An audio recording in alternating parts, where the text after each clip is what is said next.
सुरुवात करूयात, काय नेमकं घडतंय जाणून घेऊयात। राज्यात आपली सत्ता आली तर मंत्रिमंडळात गडचिरोली लोकसभा क्षेत्रातील आमदाराला नव्हे तर चंद्रपूर जिल्ह्यातील आमदाराला मंत्रिपद मिळावं यासाठी प्रयत्न करणार असल्याचं विधान खासदार प्रतिभा धानोरकर यांनी केलं। राज्याचे विरोधी पक्षनेते विजय वडेट्टीवार यांचं नाव न घेता त्यांनी केलेल्या या विधानाची चर्चा होते। दुसरीकडे आपल्याला तिकीट मिळू नये आणि आपला विजय होऊ नये यासाठी जिल्हाध्यक्ष आमदार सुभाष धोटे यांना सुपारी देण्यात आल्याचा गंभीर आरोपही त्यांनी केला। पैशाचा आमिष दाखवण्यात आल्याचा धक्कादायक खुलासाही त्यांनी केला। आगामी विधानसभा निवडणुकीची लोकसभा क्षेत्रातील सर्व 6 तिकीट आपण वाटणार असल्याचं धानोरकर उत्साहाच्या भरात म्हटलेलं।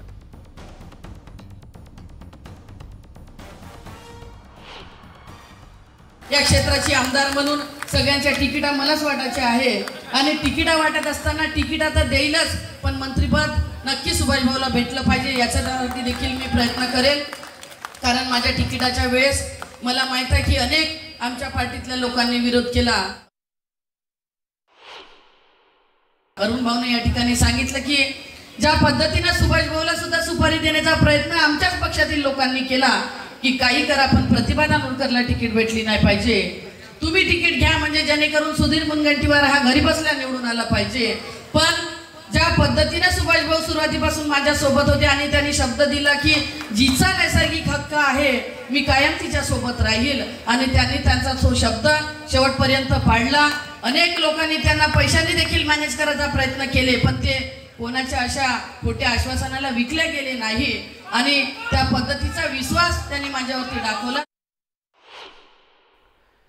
मुळातच निवडणुकीच्या प्रक्रियेपासून म्हणजे लोकसभा निवडणूक जेव्हा जाहीर झाली तेव्हा बाळू धानोरकरांनंतर या चंद्रपूर लोकसभा मतदारसंघाचं तिकीट हे त्यांना मिळू नये म्हणजे धानोरकरांना मिळू नये, सौ धानोरकरांना मिळू नये म्हणून यासाठी जोरदार प्रयत्न झाले। हे तितकंच खरं आहे आणि हे काही लपलेलं नाही आहे की विरोधी पक्षनेते विजय वडेट्टीवार यांनी त्यांच्या मुलीकरता म्हणून तिथलं तिकीट मागितलेलं होतं।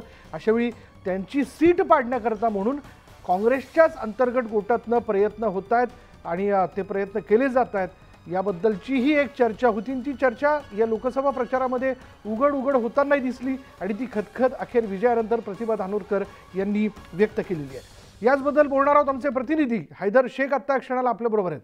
हैदर, वरोऱ्याची लेक चंद्रपूरची सून असा प्रचार झाला पण हा प्रचार होत असताना प्रतिभा धानोरकरांना काँग्रेसमधनंच अंतर्गत विरोध आहे असं देखील त्यावेळी म्हटलं जात होतं।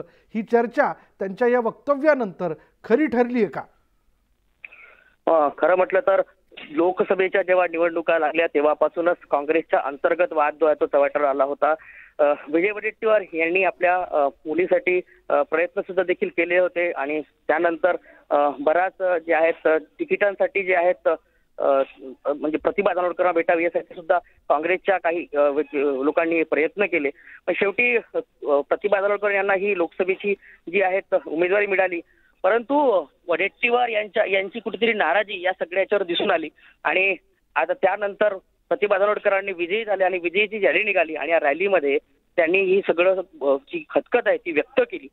मग खरं म्हटलं तर या सगळ्या रॅलीमध्ये त्या 2-4 ज्या भाषणात ज्या गोष्टी बोललेल्या त्यांनी त्यामध्ये महत्वाचं म्हणजे की गडचिरोली लोकसभेला मंत्रीपद न जाता यावेळी चंद्रपूरला यावं असे मी प्रयत्न करणार आहेत। यासोबतच विधानसभेच्या 6 तिकिटा ज्या लोकसभेअंतर्गत चंद्रपूरच्या त्या मीच वाटेल अशा सुद्धा त्यांनी जे घोषणा करून टाकली अशा संदर्भातली काल रॅलीमध्ये त्यांची भूमिका होती।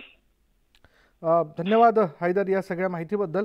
त्यामुळे एकीकडे सत्ता स्थापन झाल्यानंतर भाजपच्या वेगवेगळ्या मुद्द्यांवरती काँग्रेसच्या वतीने टीका केली जात असताना आता काँग्रेसच्याच खासदार काँग्रेसमधील अंतर्गत षडयंत्रावरनं म्हणा किंवा एकूणच निवडणुकीतले काही वेगवेगळे दोष आरोप रोष असतील या विषयावरनं म्हणा चर्चा करताना दिसत आहेत, जाहीरपणे बोलताना दिसत आहेत।